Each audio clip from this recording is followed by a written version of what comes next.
Alexandria wakes to the hiss of Mediterranean surf and the clang of bronze harbor bells.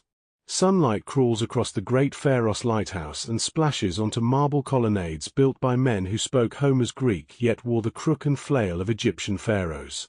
In these corridors of hybrid stone paces Cleopatra Philopator, just 18, last daughter of the Ptolemies, hair oiled with cardamom and ambition. She rests a hand on the balustrade as gulls wheel overhead, then turns back into anxious whispers. Her 13-year-old brother Ptolemy XIII has declared her deposed. Royal advisors smear her cartouche off temple walls, palace guards change colors, accountants lock the treasury. Cleopatra gathers 2 friends, a few jewels, and rides east toward the desert, choking down dust and humiliation. Across the sea, the Roman Republic is busy tearing out its own ribs.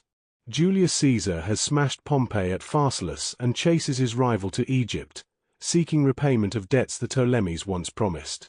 Instead he is greeted by Pompey's severed head, presented on a silver platter by Ptolemy's ministers who imagine they are pleasing Rome. Caesar flinches. This was the face of a son-in-law. Revenge and politics suddenly scent the Alexandrian air. Cleopatra decides risk is cheaper than failure. One midnight she has herself wrapped inside a linen rug, smuggled through enemy checkpoints, and unrolled at Caesar's sandals like a living diplomatic telegram. She speaks 9 languages, sprinkles arguments with philosophy, and knows precisely how lamplight hugs carve cheekbones. Caesar, 52 and fresh from Civil War dust, finds her intellect sharper than any Gladius. Alliance leans into romance. Strategy drapes itself in bedsheets.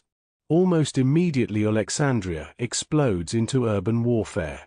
Caesar's 4,000 legionaries barricade the royal quarter. Ptolemy's 20,000 soldiers flood the surrounding streets. Cleopatra guides Roman officers through secret tunnels first dug by Alexander's engineers 3 centuries earlier.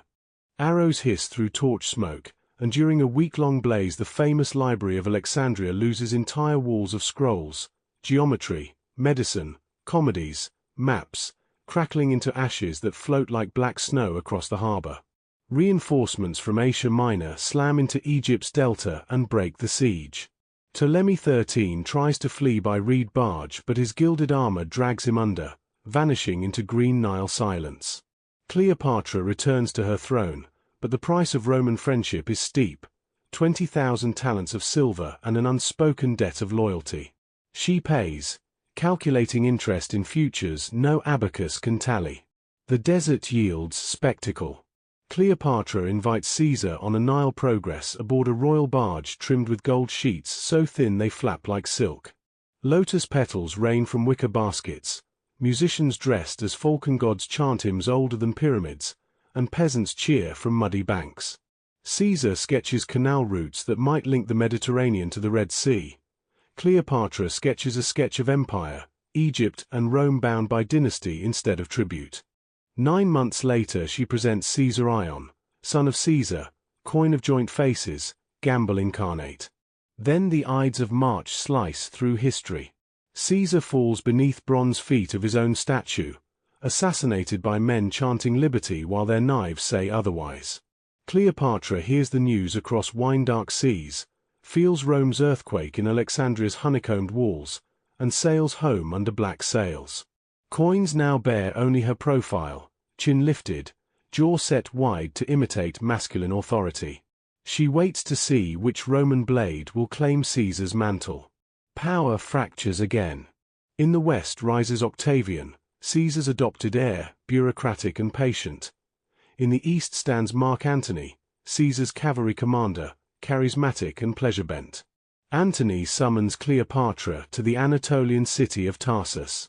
She answers aboard a cedar flagship perfumed with cinnamon, rowers stroke in time beneath purple awnings, her own face painted as goddess Isis. Antony watches from shore, half general, half moth to flame. By supper they share wine, by dawn policy, by week's end futures. For 4 years they rule the eastern Mediterranean from Alexandria's marble salons. Banquets feature silver fountains that spill vintage Falernian. Guests wear necklaces worth a legion's payroll and sometimes dissolve pearls in vinegar merely to drink their value. Yet behind the shimmering curtains lies cold arithmetic. Antony needs Egyptian grain for legions and Egyptian gold for Parthian wars. Cleopatra needs legions to protect her throne and her son's inheritance. In Rome, Octavian plays a longer game. He steals Antony's will from the Vestal Virgin's temple and reads it aloud to a shocked Senate.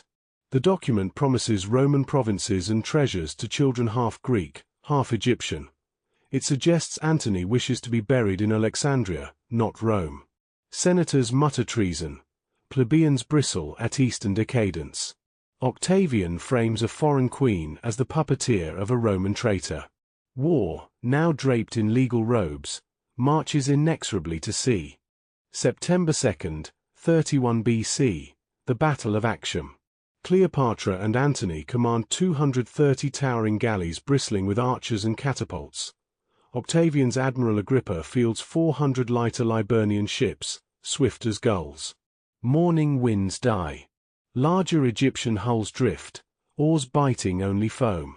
Smoke from burning tar pots blinds pilots. Suddenly Cleopatra's flagship cuts through chaos, 60 escort vessels in tow, sails catching the afternoon sea breeze. Antony, seeing her colors vanish, abandons formation and follows. The chain of command snaps. Roman crews left behind surrender or burn. By sunset Octavian owns the sea.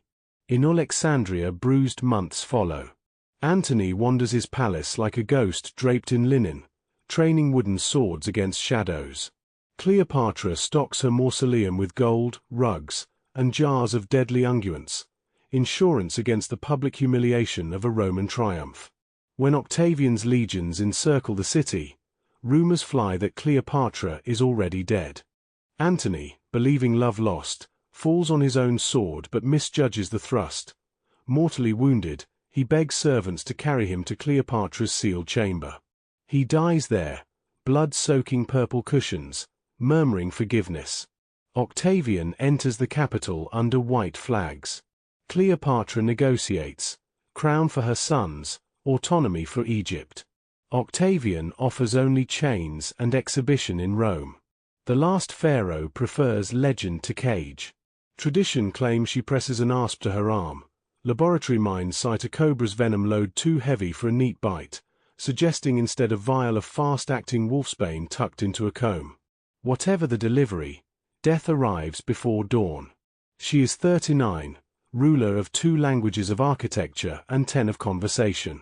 Rome annexes Egypt. Every grain ship that leaves Alexandria thereafter feeds 100,000 Romans.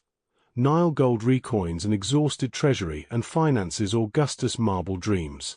Caesar Ion, Cleopatra's boy pharaoh, is captured and quietly strangled. Octavian shrugs that 2 Caesars are one too many. Temples of Isis pay taxes to Jupiter. Obelisks abandon sun-baked plazas for colder latitudes. One set upright beside the Thames, another against the Paris sky. Octavian returns to Rome and renames himself Augustus, Princeps, first among equals in a republic now empire. Senators trade daggers for laurel wreaths. Poets rename months after emperors. Doors of war's temple finally close. Cleopatra's palace sinks into the harbor over centuries, quarried block by block for churches and mosques, yet her shadow keeps rising. Dante pens her among lovers. Shakespeare crowns her in iambic pentameter. 20th century cinemas flood screens with coal-lined eyes and budgets that bankrupt studios. Why does she endure when other monarchs crumble into footnotes? Because she was both spectacle and intellect, lover and lawgiver, goddess and accountant. She mastered Roman realpolitik while speaking to Egyptian priests in ancient tongue. She printed herself on coins decades before any Roman woman did the same. She bent 2 of history's greatest generals around her plans, yet could not bend the tides of empire. In her death, the lineage begun by Nama's palette and extended through pyramids, obelisks, and hieroglyphic starlight finally met its sunset, and the Mediterranean pivoted from pharaonic to imperial. Empires fall, but their ripples insist on reaching us. We debate foreign influence in republics, fret over debt to rising powers, gossip about leaders' romances, and still measure charisma against Cleopatra's gold-trimmed barge. If you want to see how yesterday's ambitions script tomorrow's headlines, turn the hourglass and subscribe, because it's all about what happened and why it never quite stops happening.